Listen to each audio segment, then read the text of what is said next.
After we had all learned to let it go after Disney's hit movie Frozen was released in 2013, we were yet again blown away by the highly anticipated sequel, Frozen 2, released in November of 2019.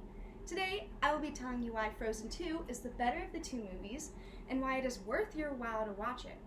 Now, I've seen both movies multiple times, and while I love them both, Frozen 2 undeniably always comes out on top. I will be telling you about Frozen 2's superior themes, animation, and much better soundtrack. Now, as I said, Frozen 2 has much better themes than the first Frozen movie. Frozen 2's themes are much more mature, complex, and darker than what we saw in Frozen, and there's a few different reasons for that. The biggest reason is because the people who watched Frozen when it first came out have aged 6 years since the release of that movie and are now most likely in high school or even in college, so a movie that has more immature themes like Frozen wouldn't appeal to them as much as the themes of Frozen 2 do. Rebecca Meyer from the Daily Campus said that the themes of Frozen 2 are really interesting and surprising compared to the themes of Frozen. Some of the themes in Frozen include naivete and innocence, while the themes in Frozen 2 are the inevitability of change, aging, the darkness of grief, and sacrifice. Critics claim that Frozen 2's darker and more complex themes make the movie much more enjoyable.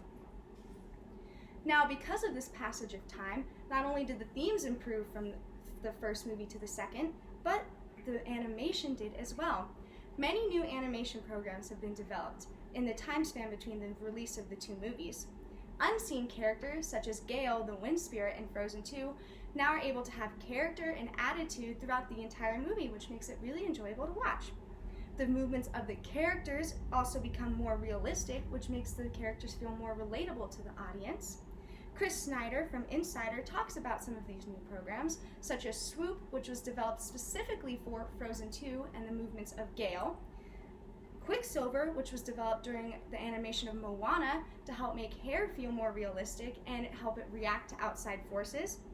And Splash, which was also created during Moana to help the water feel more realistic. Now, not only did the animation improve between the two movies, but the soundtrack improved as well. To start off with, no song from Frozen 2's soundtrack was nearly as overplayed as Let It Go, which makes the movie's soundtrack much more enjoyable to listen to, rather than hearing Let It Go play for the 1000th time in a row. Colby Todorosi from Screen Rant said that the songs in Frozen 2 are much more emotional and impactful, and this time around, every single character in Frozen 2 has a song, unlike Frozen, and every single song helps the characters develop and grow on screen.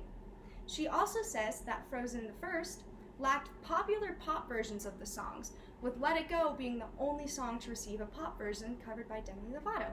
In Frozen 2, however, we have 3 songs that received pop versions: Into the Unknown, covered by Panic at the Disco, All Is Found, covered by Casey Musgraves, and Kristoff's debut song, Lost in the Woods, covered by Weezer.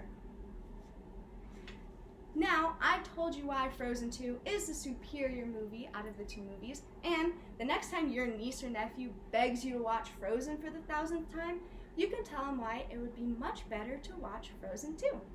Thank you.